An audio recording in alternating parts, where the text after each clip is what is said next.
Sup witches, so it's Celeste with the Coven the Silver Cord. This is our 13 moons, 13 runes full moon ritual for October. This month, the main message that I was getting through is it is time to make choices before choices are starting to get made for you. So, historically, Samhain and the end of the harvest season, especially the end of, summer going into fall, is all about things, leaves dying, falling away.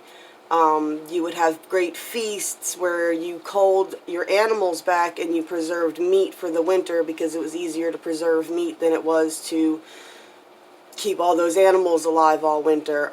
This is the time to harvest your crops. What seeds are good to save for next year? What crops do you not want to grow again next year?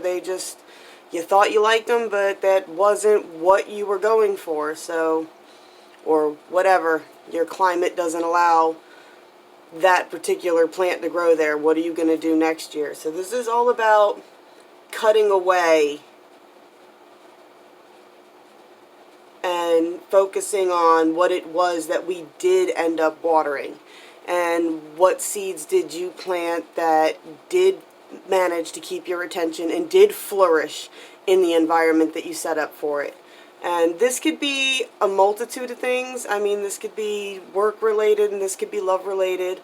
There's definitely a lot going on with that with the moon this month. A lot of the lineups,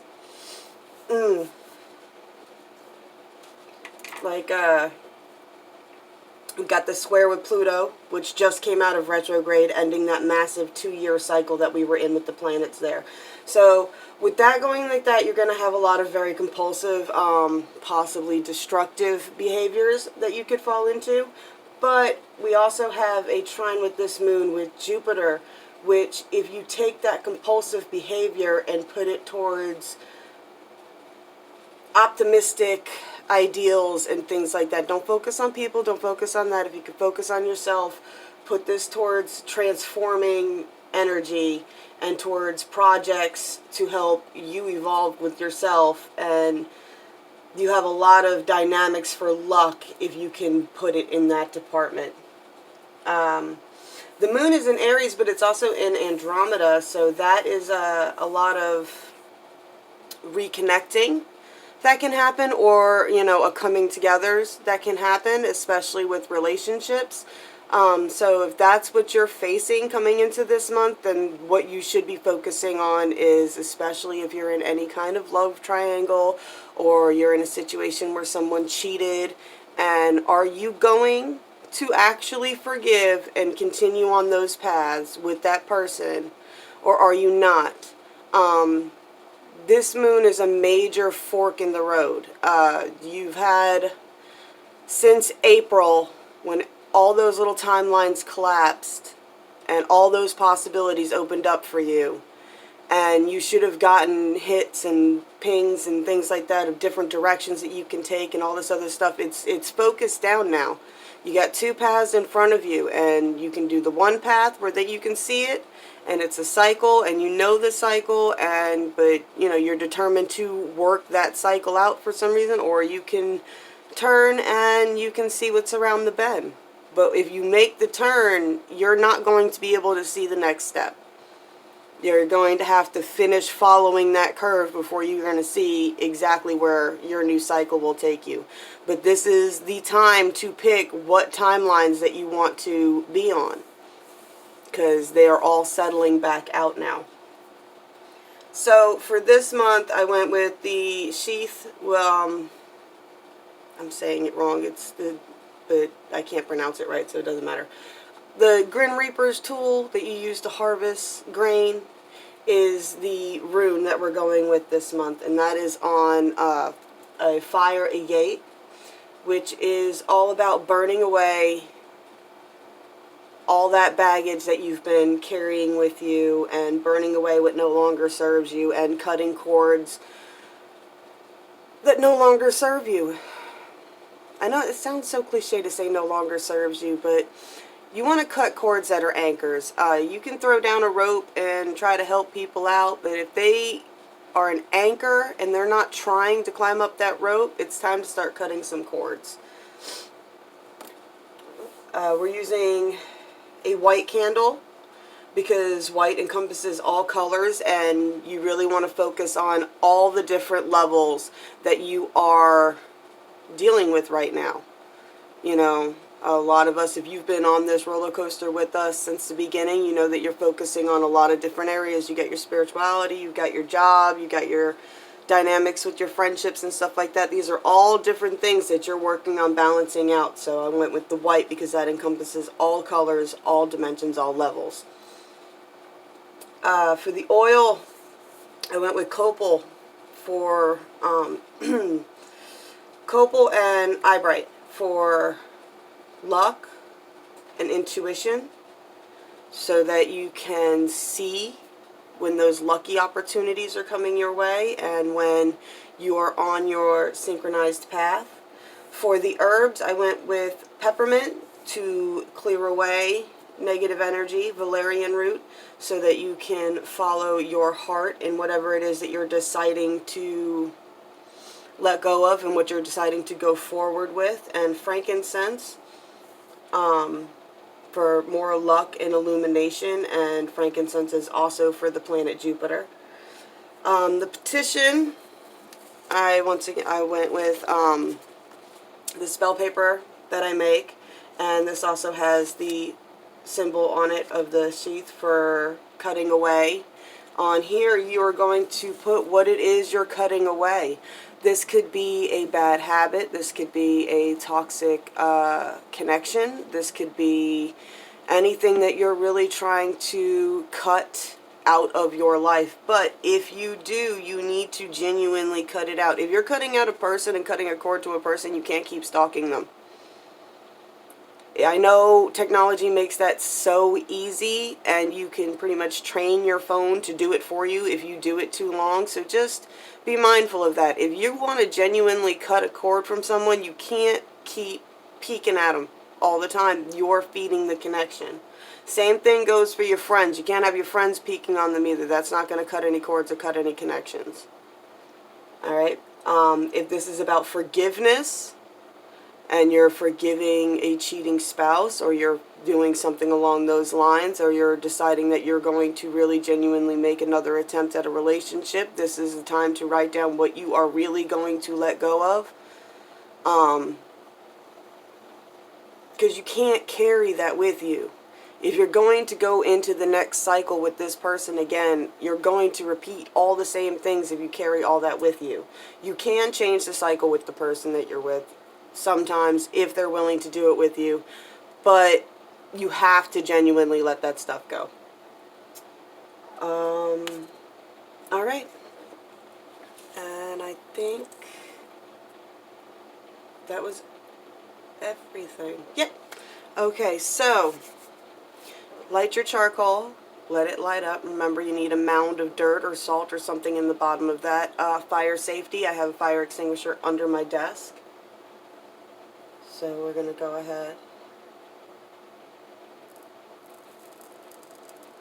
and put the herbs on there and work on consecrating our candle.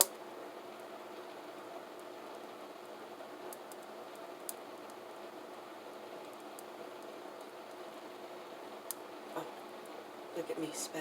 I almost forgot to mix the oil. Alright, you're going to put this mix, the copal and eyebright, in the oil.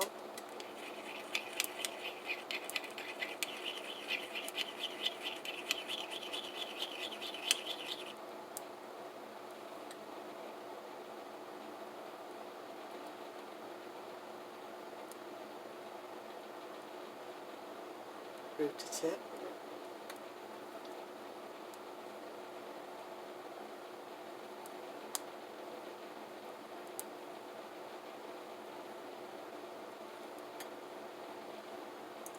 Alright, and then we'll light our candle. And now I tell everybody that this is all supposed to be a template for you to create your own space and your own ritual. This is just the ingredients. You can add and subtract anything that you want from these kits. You can make this as extravagant and come up with all your chants and everything else. This is supposed to just be the most basic template part, and you're supposed to build off that with what calls to you and what feels right to you.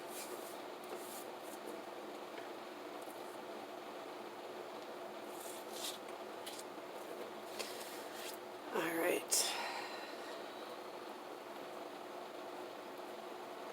I'm going to write down what you would like to release.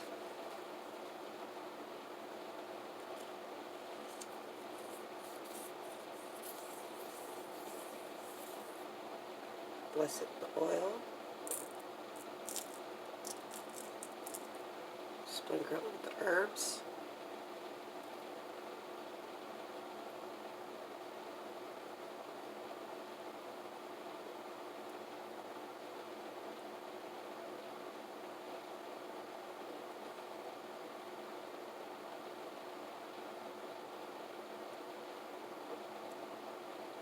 There it goes.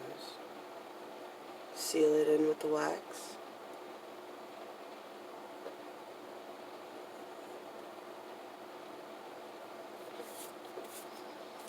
I always do a 3-fold, or 3 times 3. Make it be.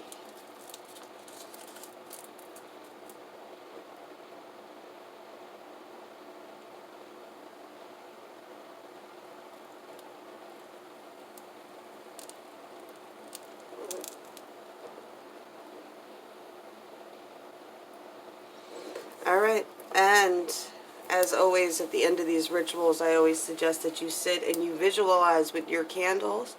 And just, they're small candles, so they only take about 10-20 minutes to burn. And take some time and really focus on what your intention is. And visualize what your life could be like if you stuck to your intention. Because one of the #1 things that holds us back is we don't stick to our own intentions. It's okay to evolve an idea, and it's okay to allow an idea to grow. But a lot of times we just start and stop, and we don't ever stick to what it was that we intended to do when we first started. And usually when you hit a certain point, you end up looking all the way back, and you'll realize that original little plan that you had the basis of everything that you wanted, and you added a bunch of stuff that you didn't. And if you're not careful, you could miss out on what it was that you actually really wanted. So while you're cutting away things that you feel no longer serve you, are no longer helping you, are no longer part of your path anymore because you are about to make a turn, try to just remember what it was that started you on the first path, and what it was that you learned, and what it was that you want to take with you, and let the rest of it truly let the rest of it go, so that your paths can unfold in front of you and you can keep making that next step. Alright guys, I will see you next month. Yeah, and if you want to follow along, I'll put all the links in the description below for all the little home games, Instagram, Facebook, all that good stuff. And I will talk to you later. Blessed be, guys.